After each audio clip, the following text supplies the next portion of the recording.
Vitaly Laletin.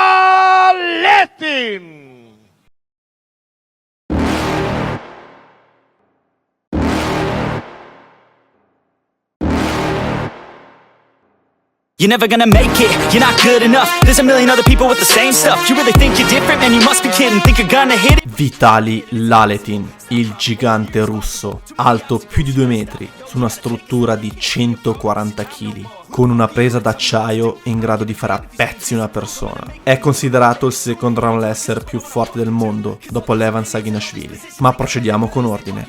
Vitaly nasce nell'89 in Siberia, più precisamente nel comune di Krasnoyarsk, che conta all'incirca 1 milione di abitanti, dove la temperatura media è di meno 20 gradi sotto lo zero. Sin da piccolino il suo sogno era quello di diventare un camionista. All'età di 19 anni si comprò la sua prima macchina e iniziò a lavorare molto duramente, per arrivare ad oggi, dove ha un'attività in proprio e 2 camion per il suo business. Vitaly ama il suo lavoro e non ha alcuna paura di sporcarsi le mani. Si approcciò da molto giovane al mondo del braccio di ferro. Fin da subito fu evidente che il giovane prodigio russo fosse portato per lo sport e che avesse un talento genetico fuori dal comune. Nonostante la sua prodigiosa forza, all'inizio fece molta fatica a salire ai vertici dello sport a causa del suo peso ridotto.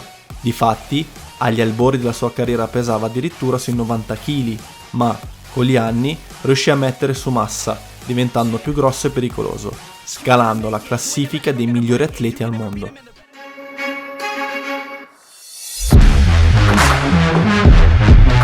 La carriera di Vitaly inizia nel 2010, quando partecipa al suo primo torneo in Russia.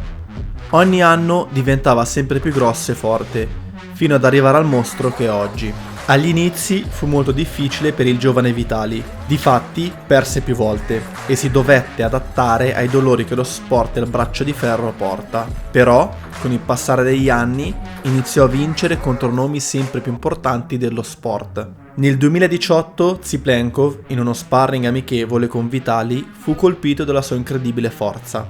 Difatti, da lì a poco sarebbe stato invitato a partecipare nella Top 8, il torneo dove i migliori wrestler al mondo gareggiano per un montepremi di $50.000. Tra i match più famosi che ha disputato troviamo vittorie contro Dmitry Trubin, Evgeny Prudnik e Kazimir Konstantinov. Invece, in sparring non ufficiale, troviamo nomi come Devon Larratt e Denis Tsiplankov. It's hard to breathe, but that's alright. Hush. Con la situazione attuale nel mondo, purtroppo Vitaly non ha potuto gareggiare nell'ultimo anno e mezzo, però è di recente tornato al tavolo, partecipando ad un torneo della PAL, con un montepremi di poco più di €500. Ha un evento importante per quanto riguarda il circuito Top 8, nel quale dovrà sfidare Kazimir Konstantinov, un altro veterano dello sport. Difatti, ha iniziato di recente la sua preparazione ufficiale per il match. Per fortuna in Siberia c'è Dmitry Silaev, un orso polare dal sinistro fortissimo, nonché compagno di sparring di Vitaly. Insieme si allenano in palestra e al tavolo, per migliorare e diventare più forti.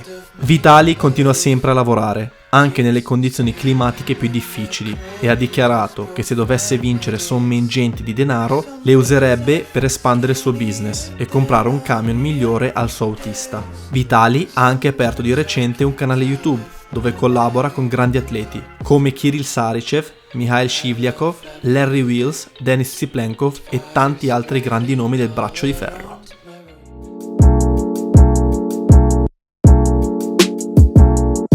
Bene ragazzuoli, il video è quasi giunto al termine. Io, come al solito, vi lascio con le ultime curiosità su Vitaly. Possiamo considerare Vitaly come un vichingo russo carnivoro, difatti ama la carne rossa e sul suo canale sono numerosi i video dove fa grigliate e barbecue con tonnellate di carne. La presa di Vitaly è talmente forte che è attualmente il detentore del record del mondo al dinamometro di sinistro, con quasi 143 kg di forza, e terzo al mondo con il destro. Numerose sono le storie di Vitaly dove racconta di vicende nel quale durante i suoi lunghi viaggi di notte, nel bel mezzo delle steppe ghiacciate siberiane, con temperature di 40 gradi sotto lo zero, il suo camion si rompeva e di come doveva riuscire a ripararlo in quelle condizioni per consegnare la merce in tempo il giorno dopo. Davvero un lavoratore incredibile. Vitali, oltre alla passione del braccio di ferro e dei pesi, sa anche suonare la chitarra. Difatti, vi lascerò con un nostro clip dove si cimenta in tipico stile russo. Bene ragazzuoli, il video è arrivato al termine, io spero come al solito che vi sia piaciuto. Se così fosse, vi invito a mettere un mi piace ed iscrivervi al canale. In questo modo mi aiutate immensamente a continuare a portare i migliori contenuti che posso. E ricordate, stay strong! Или на турнички, я с этого кайфую, нафиг мне наркотики. Давай разок, потом еще разок, браток. Сначала брусья, потом на турничок. Я не курю и не пью ничего крепче кваса. Растет моя мышечная масса. Давай разок, потом еще разок, браток. Сначала брусья, потом на турничок. Я не курю и не пью ничего крепче кваса. Растет моя мышечная масса.